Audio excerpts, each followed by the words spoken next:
Hi hello नमस्कार. आज मस्तपैकी घरच्या घरी ताज्या खव्याचे गुलाबजाम कसे करायचे ते बघूयात.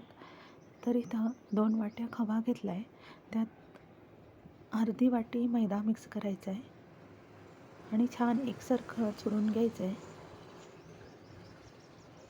मैदा थोडासा वाढवला तरी चालतो. जर खवा थोडासा पातळ असेल तर थोडा मैदा जास्त लागतो.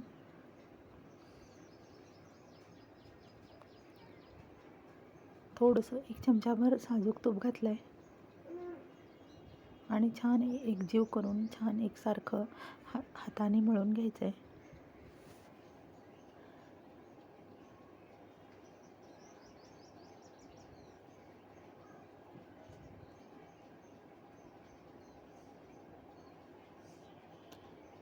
एक 3-4 मिनटं आपल्याला छान हे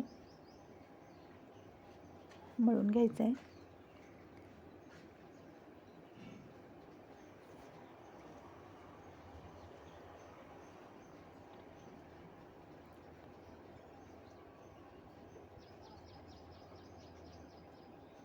त्यातल्या सगळ्या गाठी वगैरे मोडून घ्यायच्यात, म्हणजे छान आपले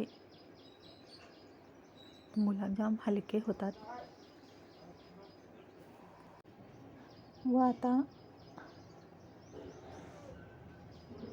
त्याचे एकसारखे गोळे करून घ्यायचे हव्या त्या आकारात.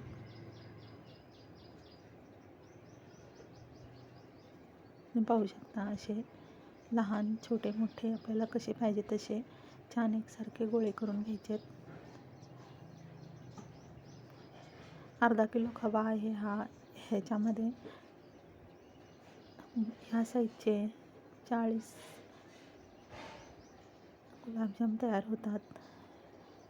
प्रत्येकाच्या आकारानुसार त्याची संख्या वाढते.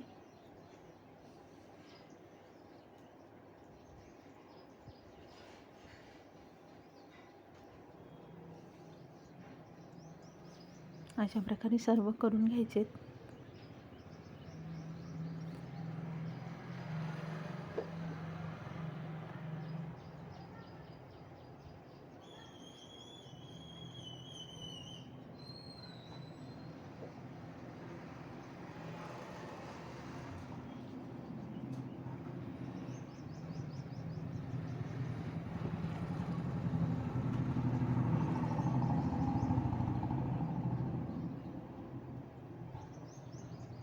व एकीकडं तेल तापायला ठेवायचं आहे. त्यात थोडासा चिमूटभर सोडा घालायचा असला तर मळतानाच आपल्याला घालून घ्यायचा आहे,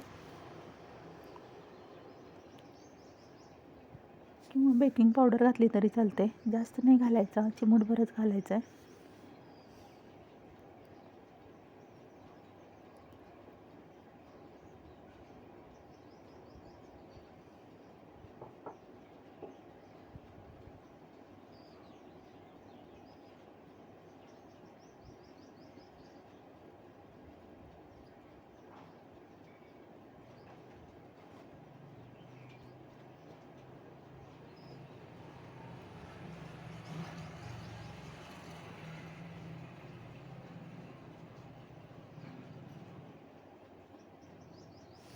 पाहू शकता अशा प्रकारे सर्व गुलाबजाम करून घ्यायचे आणि एकीकडे तेल तापायला ठेवायचं आहे. इथं सर्व करून झालेत आपले. इथं 2 वाट्या जर खवा असेल तर आपल्याला 3 वाट्या 3-3.5 वाट्या, जास्त गोड हवे असेल तर 3.5 वाट्या किंवा 3 वाट्या साखर घ्यायची आहे. साखरेचं प्रमाण तुम्ही कमी जास्त करू शकता. कुणाला जास्त गोड आवडतात, कुणाला थोडेसे कमी गोड आवडतात. तर 3 वाट्या साखर मी इथं घेतली आहे आणि त्यात बुडेल एवढं पाणी घालायचं आहे आणि थोडीशी वेलची पूड आणि जायफळ पूड, केसर असेल तर थोडंसं टाकायचं आहे आणि छान एकतारी पाक करून घ्यायचा आहे. जास्त पाक पुढं जाऊ द्यायचा नाही.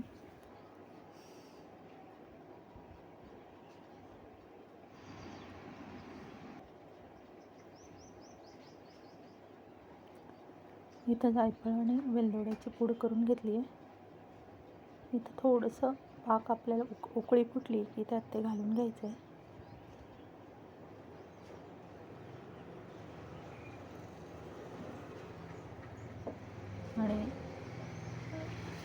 पाक काढून घ्यायचा आहे. झाला इथं आपला पाक.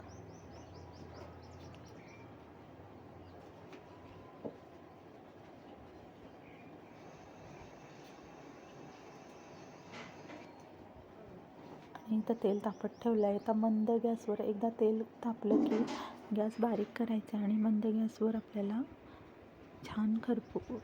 छान गोल्डन ब्राऊन होईपर्यंत गुलाबजाम तळून काढायचे आहेत.